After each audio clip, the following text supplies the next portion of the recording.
The music of The Sims 1.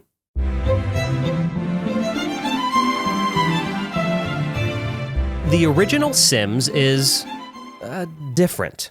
While the soundtracks to the other mainline games feel light, whimsical, and borderline cartoonish, The Sims 1 doesn't. The music of the other games take on lives of their own, each feeling perfectly suited for the fun, zany, fictional worlds they're contained in. The Sims 1 doesn't really work quite that same way. The music of the original Sims has such a specific, unique, and instantly recognizable tone compared to its younger siblings, and compared to most other games for that matter. It's not video gamey. It feels much more grounded and sophisticated. On the surface, it's a mix of jazz, bossa nova, and other discernible genres that you'd commonly hear in the real world. But if you listen more intently, there's a subtle irony and self-awareness that brings the music into this weird realm of hyper-realism. And when you pair these attributes with the contents of the game itself, I think what the music evokes becomes clear. The Sims 1 soundtrack is musical commentary on American culture. Whether it's the songs that create an atmosphere of the stereotypical, cookie-cutter, prim and proper suburban living, or the music that perfectly captures the essence of consumerism and excess and the exciting gravitational pull that stuff has on us, or even the songs that evoke feelings of solitude, representing the downtime away from the busyness and hustle of everyday American life.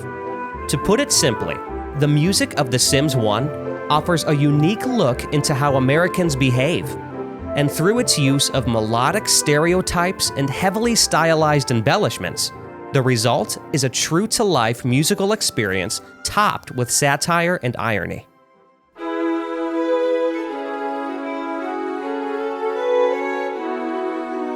Since the turn of the millennium, the Sims series has found its home on millions of computer screens, creating a new, genre-defining gaming experience in the process. But despite kicking off the series into the massive hit that it is today, the original Sims stands alone, as future releases never attempted to capture the same essence again. I believe a major factor of why The Sims 1 feels how it does is specifically because of its music. So, today, I want to explore how the music so effectively captures this unique tone and, in turn, explain why it's not just my favorite Sims soundtrack, but also why it's one of my favorite video game soundtracks of all time. Let's review, reflect, and celebrate the music of The Sims 1. This is VGM Quest.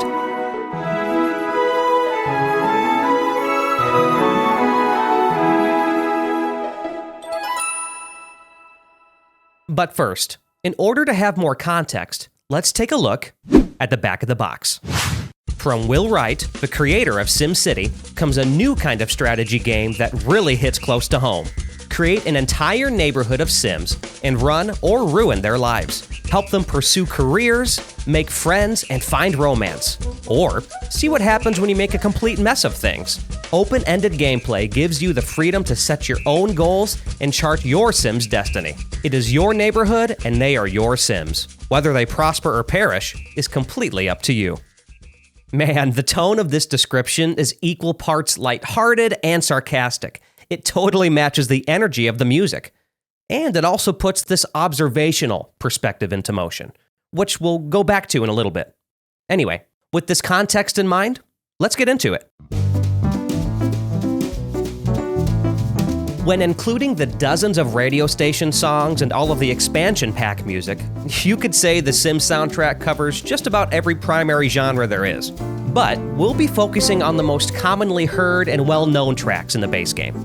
With that being said, the original Sims shuffles between four primary styles of music. Contemporary jazz, appropriately featuring light brushy drums, keys, and digestible melodies contrasted by complex chord structures. Bossa nova, sharing some melodic similarities with jazz, but differentiating itself with straight rhythms and elaborate percussion sequences. New Age piano music, showcasing expressive, melodic, and in this particular case, improvised music exclusively on, you guessed it, the piano. There are a few instruments that regularly make themselves heard throughout the Sims songs.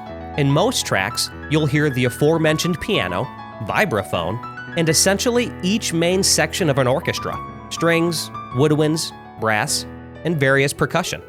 Now, the fourth notable genre is... it's harder to pinpoint. I'd argue that it's somehow the hardest to musically define, but the easiest to visualize. Here's what I mean. Other than the actual game itself, what visuals would you associate with this kind of music?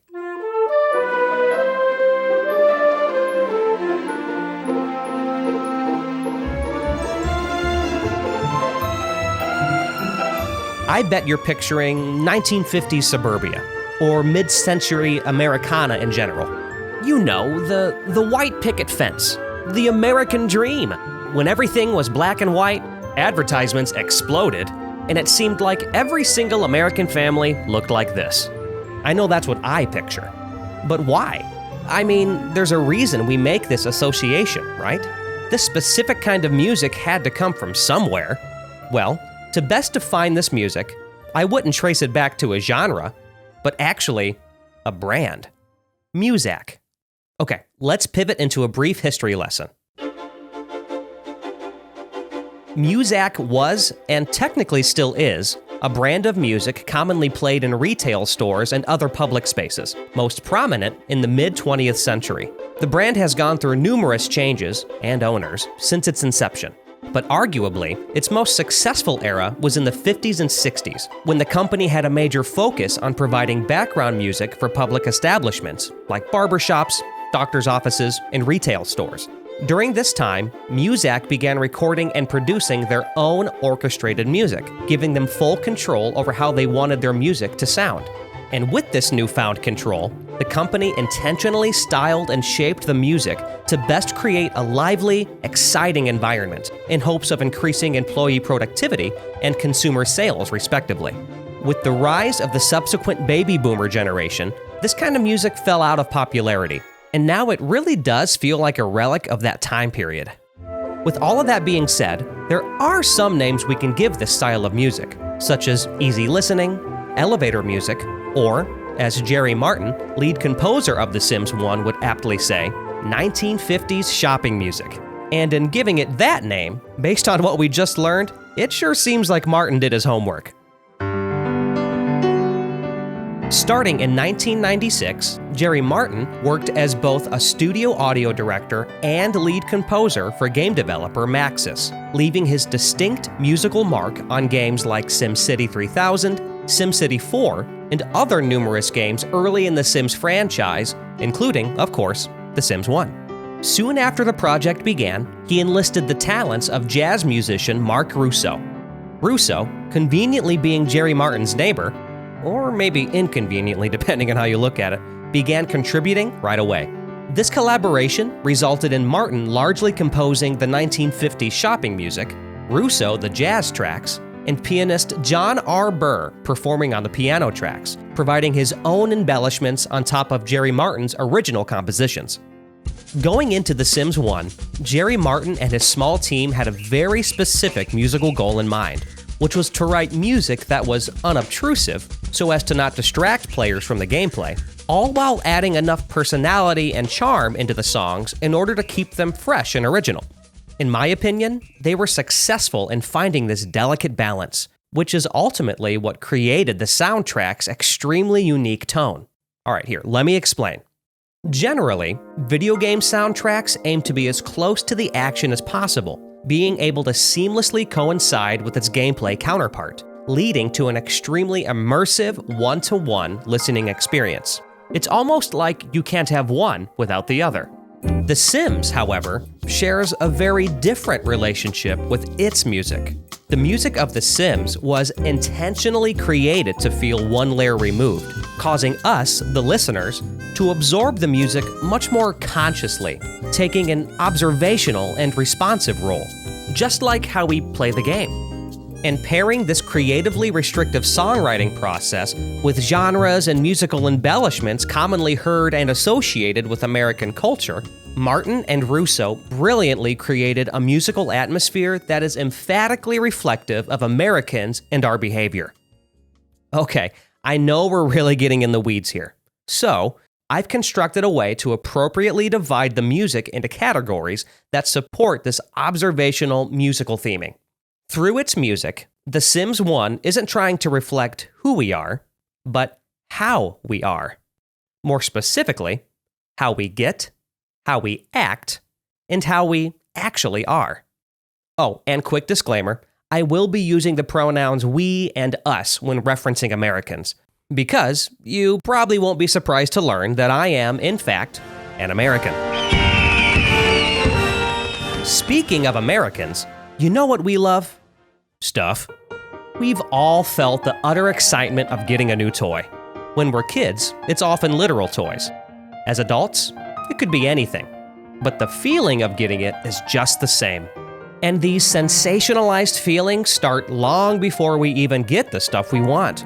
The more we pine over that thing we want, the more that want begins to feel like a need.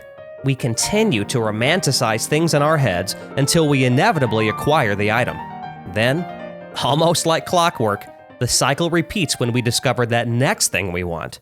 This is how we get. And this very human process of growing anticipation and excitement over superficial things is best embodied in The Sims 1's 1950s shopping tracks. The Sims 1950s shopping tracks are full of energy and feel absolutely dreamlike, speaking to those rose-colored glasses we tend to wear when desiring and acquiring material things. Furthering this comparison, the music itself is littered with classical instrumentation, which is commonly associated with wealth and class. In other words, the kind of people who can have as much stuff as they want. And this distinct combination of dreamlike tonality, high energy, and sophisticated musicality adds a tinge of satire underneath the music's surface, giving us, the listeners, permission to laugh at ourselves. Let's kick things off with the appropriately titled Mallrat.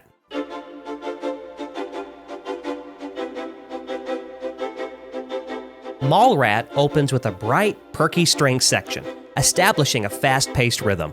This is quickly followed by harp arpeggios plucked in quick succession, giving the song a strong sense of excitement and urgency.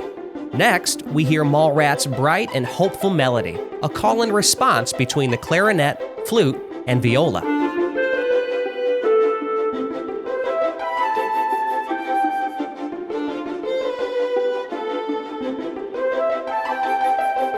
This call and response gives off the impression of choices, as if there is a consumer rushing around the mall, confronted with all the different things they can buy. Midway through the piece, there's a key change, going from the key of C to D flat. The music rebuilds like it did at the beginning, this time with an added string section playing long legato notes throughout the track, adding texture and enhancing the dreamlike feel. The harp then transitions us into the song's ending section. This is also called a coda, each of the instruments taking a much more slow-paced, melancholy approach.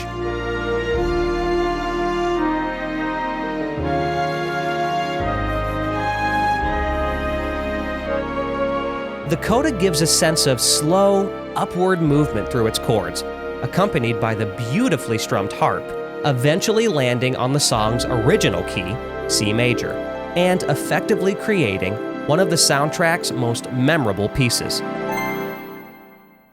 Sounding like it's been taken straight from one of those 1950s instructional videos is Groceries.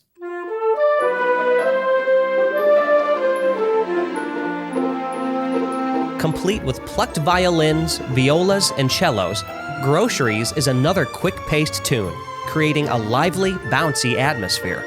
The clarinet is front and center, carrying the song's main melody. It's countered by light strings and flutes, which make their way throughout the piece, the combination bringing the music to an ethereal state.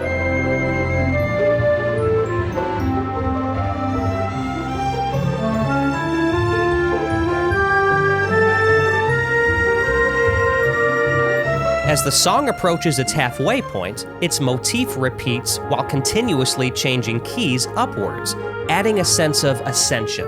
This movement feels complete as the music soon transitions back to its main melody sequence.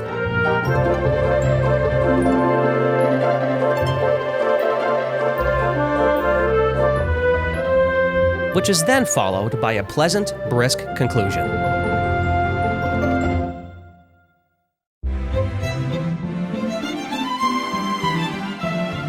To me, Elm Street succeeds the most in evoking that unique sense of sophistication, extravagance, and class. The melody is quick, syncopated, and has a strong sense of motion, starting low, rising up, and then gracefully lowering back down. The next section takes the opposite approach by starting high and descending downwards, played by high strings and light, muted brass instruments.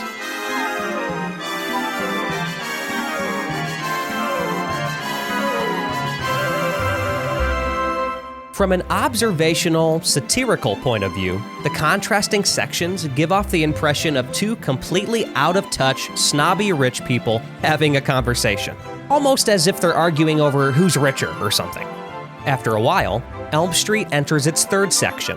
The pace slows down as the strings perform a light, wistful melody.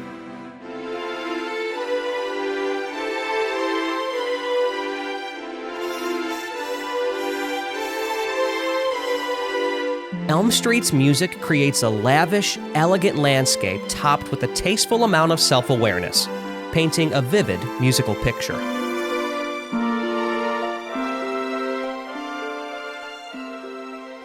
Next is the unofficially titled The Market. Compared to other similar tracks, The Market has a more easygoing feel. The flute takes the spotlight, playing the song's calming main melody.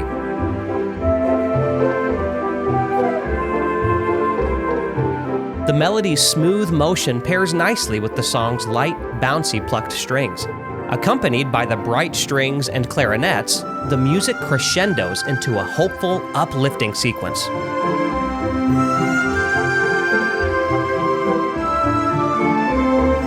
But it doesn't last long, as soon after, there's a transition into another section, this time eliciting a more melancholy tone.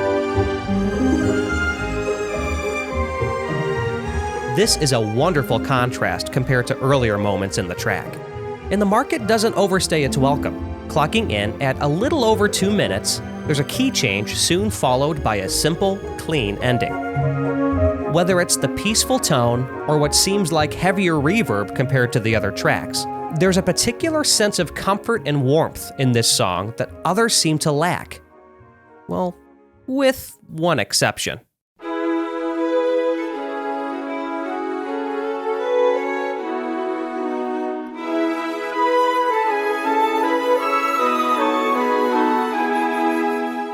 The Sims 1 main theme. There's no better song to introduce you to the weird, almost lifelike world of The Sims. The strings play the song's memorable melody, backed by a warm horn section to add depth. Adding to the piece's heavenly atmosphere are flutes and bells with their own embellishments.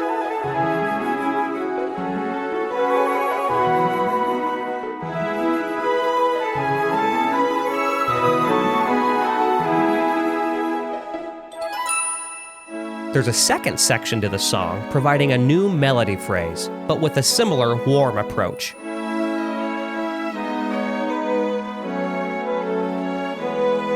This leads to a key change, increasing the song's overall energy. And soon comes to a close by returning to its original key and fading away with the twinkling sound of bells.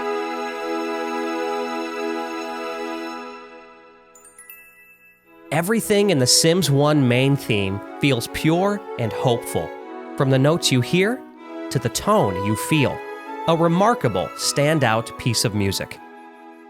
So, are you starting to see what I mean? The highly stylized, overwhelmingly positive energy of these tracks are a direct reflection of our impulsive consumerist habits. And If you recall what we learned about the origins of this style of music, you really can feel that added layer of satire that's inviting us to laugh along. As a whole, humans feel a strong pull to present ourselves to others in the best ways possible, consciously altering the words we say, the ways we respond, and sometimes even the ways we look. Now, think of how this universal occurrence manifests itself through the lens of stereotypical suburban life. You know, like that one neighbor who parades their shiny red sports car in their driveway, even though they can't really afford it. Or what about that family down the street with that perfectly landscaped front lawn, despite the messy, dirty house inside? You get the idea. This is how we act. And this obsession with presentation and appearance is a concept that can be felt through quite a few songs in the Sims 1 lineup, primarily through its jazz and bossa nova tracks.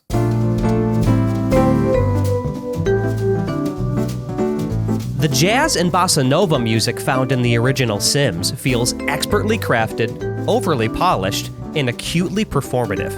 In a way, these tracks sound perfect, almost too perfect, adding a unique layer of self-awareness. And I think there's no better place to start than with Now Entering.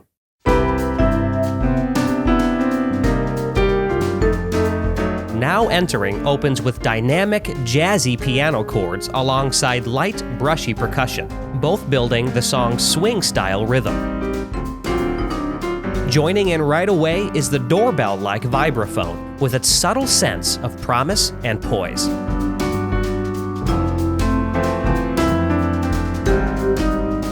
Putting these elements together, Now Entering feels forward-looking, like an anticipation of what's to come. This feeling is best reflected in the track's next section, when it breaks into a nice vibraphone solo.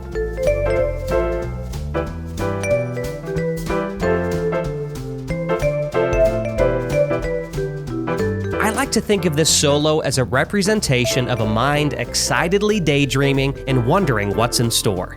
As we pass the solo, the music transitions with yet another key change, and quite colorfully, I might add.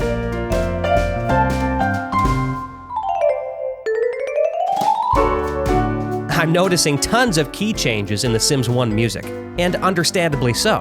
Quite often, key changes are written into songs in order to reduce listener fatigue, which, as I stated earlier, was one of the goals of composers Martin and Russo. Overall, Now Entering is another solid addition to the Sims 1 soundtrack.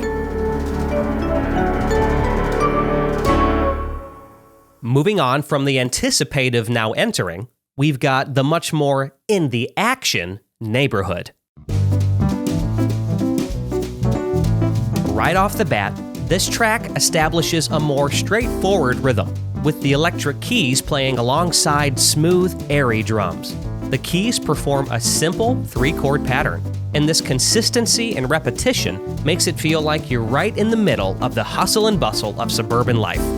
I want to give a little attention to Neighborhood's distinct, nuanced vibraphone melody. The first part of the melody sequence feels contemplative and sincere.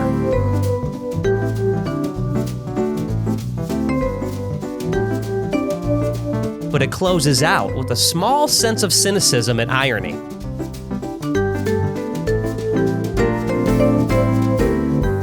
This is a great example of the observational relationship we have as listeners with the music of the original Sims. The first half of the melody sequence represents a Sim's point of view, feeling secure and content, while the second half represents our point of view as the observer, as if to say, things aren't always as they seem, buddy. You might just end up in a pool without any ladders, who knows? I haven't decided yet.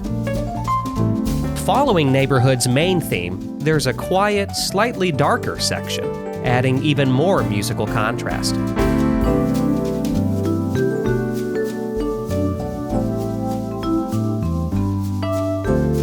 Soon, we're back to the song's prominent prep as it slowly fades out.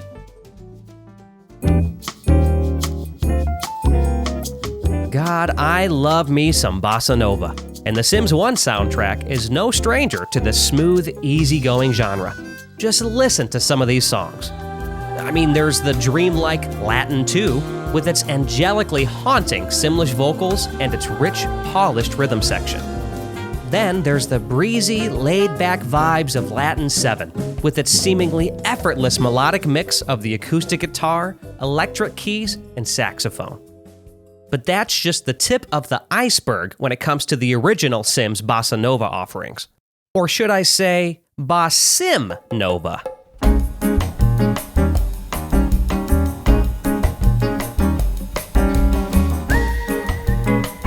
This track opens with a smooth, syncopated rhythm, finely colored by the piano and acoustic guitar. The melody is an interesting duality between the vibraphone and whistling. The whistling provides a sense of leisure, and I can't help but think that it makes the song feel a little pretentious.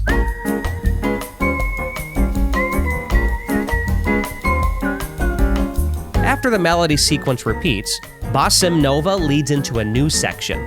Here, the rhythm section takes the back seat, while the piano riffs away for a while. It's such a great, unassuming solo, with sporadic splashes of piano strikes. It adds so much personality to the song.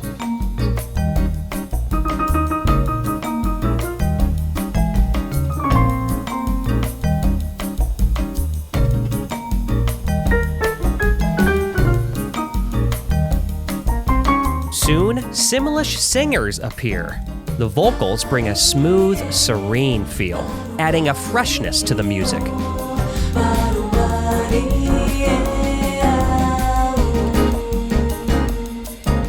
Soon after, the song closes out with a fun rhythm that all the instruments play in unison, giving Bossim Nova a nice, clean ending.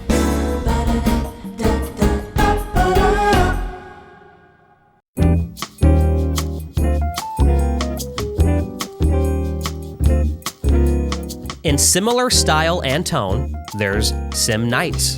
The primary difference between Sim Nights and Bossim Nova is its choice of instrumentation, opting for electric instruments instead of acoustic, boasting the electric keys and electric guitar. Unlike most other songs from The Sims 1, the harmonica gets its due by handling the melody, giving the song a warm, charming feel.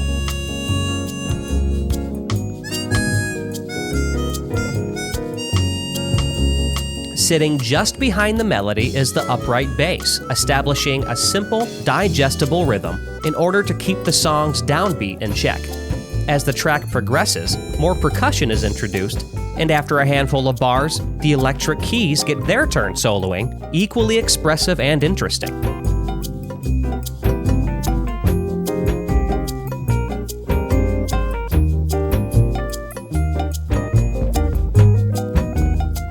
Overall, another fantastic addition to the original Sims song lineup.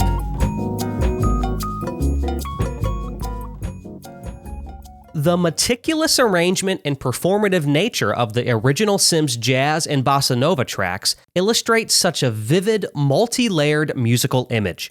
On the surface, it's endless rows of neat and tidy cookie-cutter homes. And just underneath the surface are the residents of these homes, in a stagnant hum of self-consciousness, putting on a show, and making things look better than they actually may be.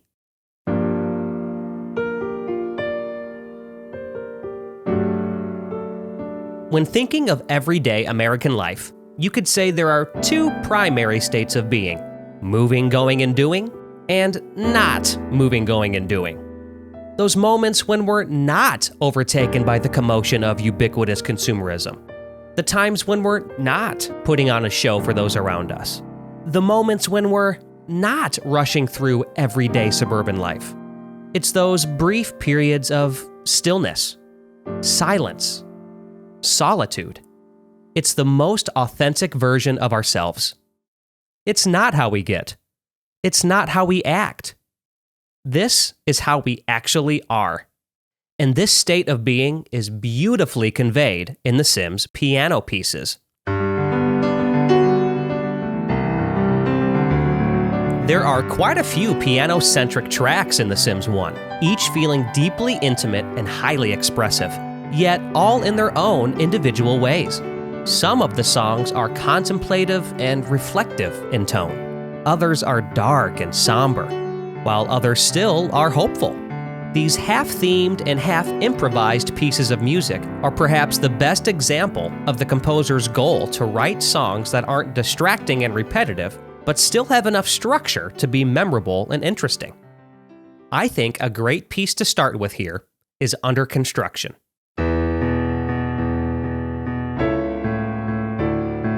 A wonderfully engaging performance. It feels optimistic, visionary, and forward-looking. Believe it or not, this entire piece, throughout its nearly 5-minute runtime, simply riffs off of a repeating 3-chord sequence. In order to maintain the interest of the listener, it changes keys multiple times. Generally speaking, Under Construction is a great performance that expresses its intended mood flawlessly.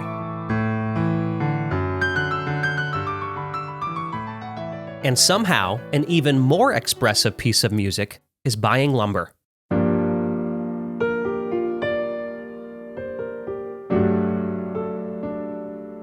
Immediately, right from its first few notes, the tone reveals itself.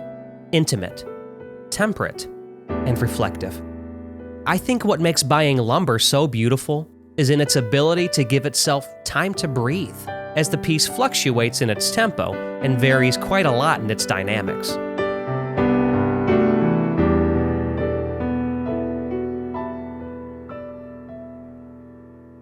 But despite these changes, the music maintains its personal, meditative tone. These details make the song feel like we're looking into someone's inner thoughts as the piano echoes into the distance.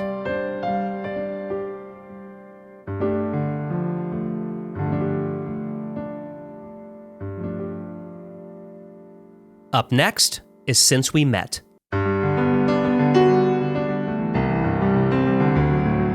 Similar to Under Construction, this piece is based around a 3-chord sequence, which frequently changes keys and features expressive piano improvisation. The performance feels bright and brisk as the notes are struck in quick succession. Because of this, I think it gives the song a sense of momentum.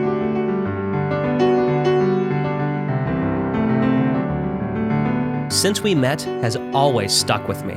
20-plus years later, and it still gets lodged into my head from time to time. Also, side note, this was one of the first video game songs I ever learned on piano. So, there's that, I guess.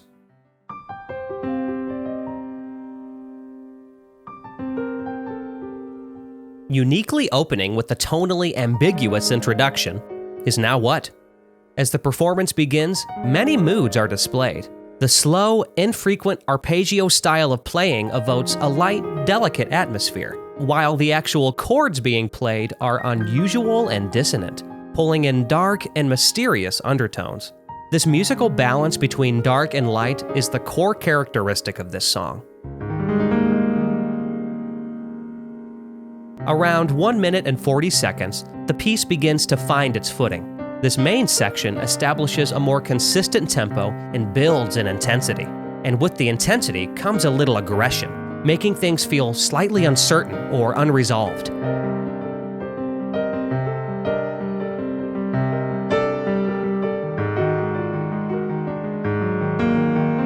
The piece soon descends downward into what feels like its most quiet moments. Here, the attention is brought to the upper register of the piano, as the notes quickly rush around on top of the much more subdued lower notes.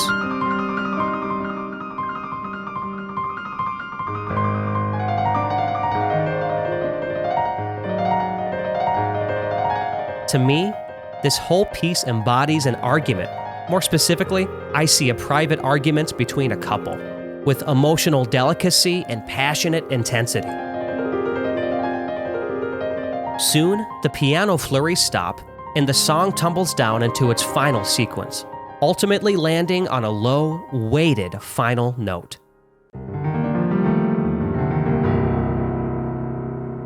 Now What is undeniably expressive, hauntingly vivid, and expertly performed.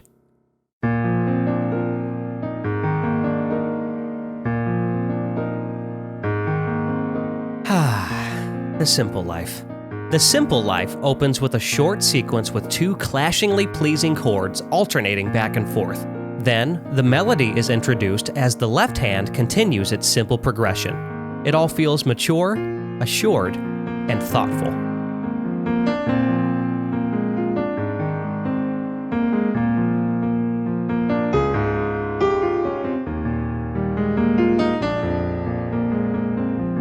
There's a second phrase as the melody line lightly trickles down the keys back into the first section again. This time, with the melody being played an octave higher, adding a dreamlike element to the piece. And soon, after some musical ad-libbing, the simple life once again returns to its main melody sequence and comes to an end. And it's because of the song's recurring theme that I'd say The Simple Life is one of the most memorable piano pieces that the original Sims has to offer.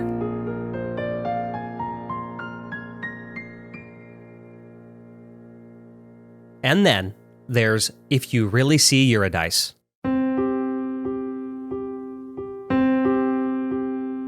This one is by far my favorite of the piano tracks, and it's not even close. It opens with a simple, delicate two-note sequence on the upper register of the piano, softly moving back and forth from C to G.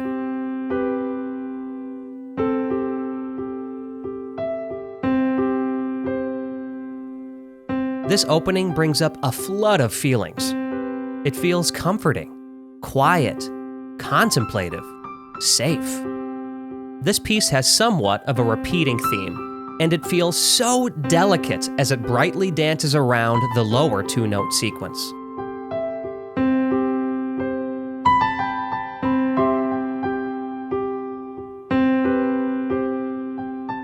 And then it gets really interesting when the song enters its second section.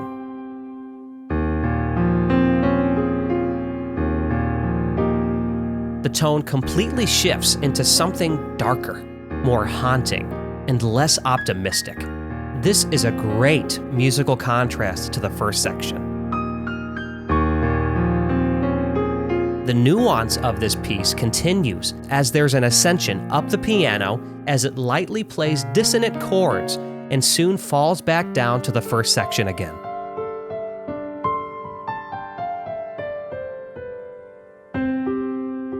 God, it's so good! And that's not even it yet. In my opinion, the best part comes at the very end. The music leans back into a slight dissonance as it closes out with a dark, bittersweet sequence of chords that evokes such a unique sense of mysteriousness. In simpler terms, the song ends with a question mark.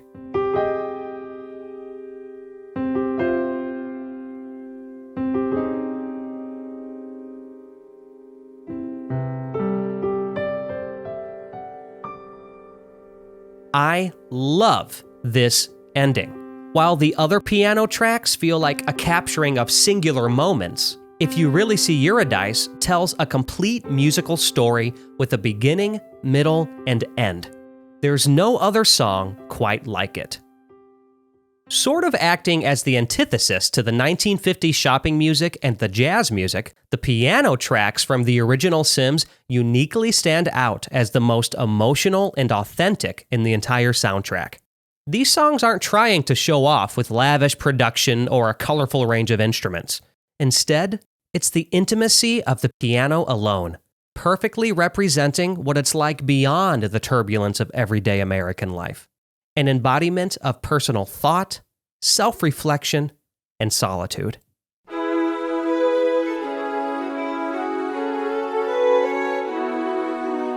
At the heart of it all, the music of The Sims 1 offers a fascinating look into American culture, sonically exploring our behavior and habits through notes on a staff. The soundtrack's varying styles of music clearly define the multiple versions of ourselves, and the distinct musical embellishments, as well as the specific genres used, create an underlying atmosphere of American caricature and satire, a rare, unique, and possibly unparalleled approach when it comes to theming video game music and building its core foundation. The music of The Sims 1 resonates with me in ways that future releases just don't. That's not to say I don't appreciate the music of the sequels for their own merits. I can't deny the deep nostalgia I carry for The Sims 2 soundtrack, or the admiration I do have for the clear musical directions that both 3 and 4 take. But the original Sims music is special for so many reasons. It's special because of the countless hours of my childhood spent playing the game. It's special because of your childhood memories attached to it. But it's also special because it stands alone in so many ways. I mean, how many video game soundtracks can you think of that take elements of the real world around you, fuse them together into a unique musical perspective, and then mirror your own world back at you? I can think of just one. So, where does that leave us? Well, I'd say the music from The Sims 1, in its weird, surreal ways, is offering us some insight, a different lens through which we can look at ourselves. Whether it's a chance to laugh at ourselves, take heed of cautionary tales, or simply reflect, is a matter of perspective. But what is universally true is the soundtrack's ability to create depth, far beyond the speakers it plays through, far beyond the ears that hear it, building a bridge between the real and the surreal. And through this depth, the music of The Sims 1 invites us to explore, to observe, to question, and to self-reflect if we are willing. So, next time you boot up the game and the music starts, I encourage you to remember something truly inspiring. You're about to revel in the kind of artistry that doesn't just accompany your life, it changes it.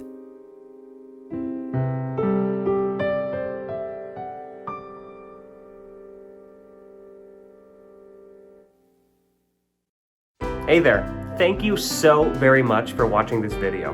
I have always thought that the music to The Sims 1 is special and unique compared to the other games, and so it feels really good to put language to how I feel about the music. So I'm really proud of this one. So once again, thank you for sticking around. I want to say that VGM Quest is not going anywhere. In fact, I would say we're just getting started. I'm really excited about this project. So come along with me, and in the meantime, let's keep the conversation going. Please let me know, what are some of your favorite Sims 1 songs? I'd love to know. All right, I'll see you next time.